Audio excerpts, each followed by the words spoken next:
अस्सलाम वालेकुम and welcome to my YouTube channel. मैं हूं अनीता ज़ेब। उम्मीद है कि आप जहां भी होंगे खैरियत से होंगे। आज हम बात करेंगे पाकिस्तान भारत के दरमियान बढ़ती हुई कशीदगी के हवाले से। और आज हमने देखा कि इसी हवाले से रावलपिंडी में फौजी क़यादत का गैर मामूली और हंगामी इजलास हुआ है। इस इजलास की सदारत जो है वो army chief general Saeed Asim Munir ने की है और इसमें तमाम कोर कमांडर्स जो हैं उन्होंने भी शिरकत की है। अब इस इजलास में कौन कौन सी बातें ज़ेर गौर आई हैं, आज के व्लॉग में इस हवाले से हम बातचीत करेंगे। लेकिन इससे पहले आप सबसे रिक्वेस्ट है कि मेरे यूट्यूब चैनल को सब्सक्राइब कर लें। तो इस हंगामी और गैर मामूली इजलास का मकसद भारत की तरफ से मुमकिन हमले का जायजा लेना और पाकिस्तान का जवाब क्या होगा इससे मुतालिक हिकमत अमली तय करना थी। और इस फोरम ने मौजूदा जियो स्ट्रेटेजिक माहौल का तफसीली जायजा लिया, खास तौर पर पाकिस्तान भारत कशीदगी और खित्ते की वसी तर सिक्योरिटी सूरत हाल पर तवज्जो भी मरकूज की गई। फोरम ने मुल्क की खुद मुख्तारी और जोग्राफियाई सालमियत के तहफ़्फ़ुज़ के लिए पाकिस्तान की मुसल्लह अफवाज के गैर मुतज़लज़ल अज़्म का इयादा किया। आर्मी चीफ ने अफवाज पाकिस्तान की पेशावराना महारत, बुलंद मोराल और ऑपरेशनल तैयारी को सराहा, जो वतन के दिफा के लिए कौम के साथ यकजहती से खड़ी हैं। उन्होंने हर महाज पर मुकम्मल चौकस और बर वक्त तैयारी की अहमियत पर भी जोर दिया है। इसके अलावा फोरम ने मकबूजा जम्मू कश्मीर में भारतीय मुजालिम की शिद्दत, खास तौर पर हालिया पहलगाम वाक़ये और लाइन ऑफ कंट्रोल पर मासूम शहरियों को निशाना बनाने पर गहरी तशवीश का इजहार किया है। इस बात को दोहराया गया है कि ऐसे गैर इंसानी और बिला इश्तियाल इक़दाम सिर्फ खित्ते में कशीदगी को बढ़ाते हैं, जिनका मौसर और भरपूर जवाब दिया जाएगा। फोरम ने भारत की जानिब से बहरानों को सियासी और अस्करी मकासद के लिए इस्तेमाल करने के तसलसल को तशवीश की निगाह से देखा। इस तर्ज अमल का मकसद अंदरूनी नाकामियों को बैरूनी खतरात में तब्दील करना है। ऐसे इकदाम माजी में भी देखे गए, जैसे कि 2019 में पुलवामा वाक़ये को बहाना बनाकर आर्टिकल 370 की मनसूखी और मकबूजा कश्मीर की खुसूसी हैसियत को ख़त्म किया गया।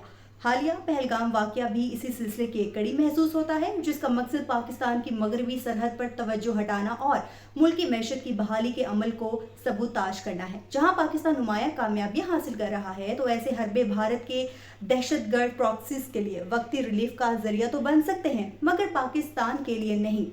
इसी तनाजुर में फोरम ने भारत की जानिब से पहलगाम वाक़ये को बुनियाद बनाकर सिंध-ताज मुआहदे को कमज़ोर करने और पाकिस्तान के जायज़ आबी हकूक़ पर कब्ज़े की कोशिशों पर भी शदीद तशवीश का इजहार किया है।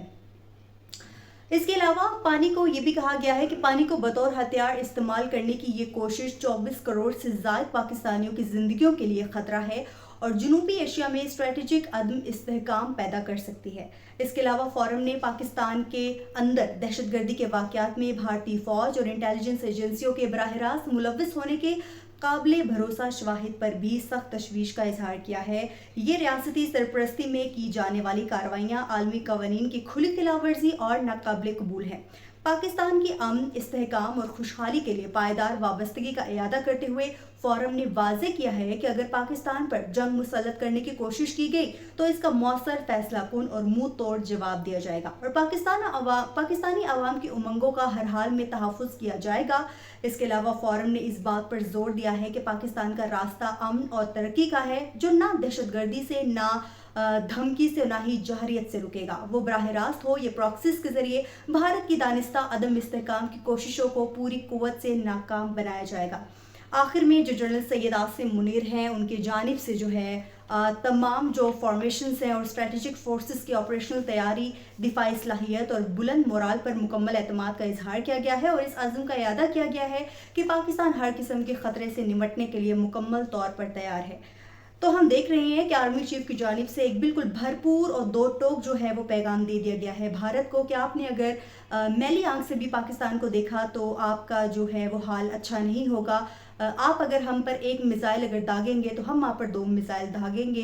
तो हमारे जो आर्मी चीफ हैं उन्होंने बिल्कुल दो टोक जो है मौक़िफ़ दे दिया है, जिसकी वजह से हम देख रहे हैं कि जो भारत है वो काफ़ी अब डर चुका है और जो हम देख रहे थे कि उसकी ज़ुबान पर सिर्फ एक ही बात थी, वो थी जंग जंग जंग, लेकिन अब हम देख रहे हैं कि वो काफ़ी जो है बैक फुट पर होते हुए हमें नज़र आ रहे हैं। अब इसकी 2-3 बड़ी वजूहात हैं कि आखिर भारत जो है वो क्यों पीछे हो चुका है, क्योंकि पाकिस्तान की जानिब से भी 24 घंटे 36 घंटे का टाइम दिया गया था, लेकिन अभी तक हमने देखा कि भारत की जानिब से कोई बड़ी कार्रवाई नहीं की गई ऑल्दो हमले किए गए, लेकिन पाक फौज की बर्वक कार्रवाई से जो है वो हमले नाकाम बना दिए गए। लेकिन अभी हम देख रहे हैं कि भारत हमें काफ़ी जो है वो बैकफुट पे नज़र आ रहा है, क्योंकि पाकिस्तान ने इस वक्त जो है वो काफ़ी स्ट्रॉन्ग स्टांस ले लिया है, जिसकी वजह से जो भारत है वो हमें काफ़ी अब घबराया हुआ नज़र आ रहा है। इस हवाले से जो भी अपडेट्स होंगी फर्दर वो मैं आपसे डिस्कस करती रहूँगी। तो आज के व्लॉग से इतना ही। मुझे अनीता को दीजिए इजाज़त। अल्लाह हाफ़िज़।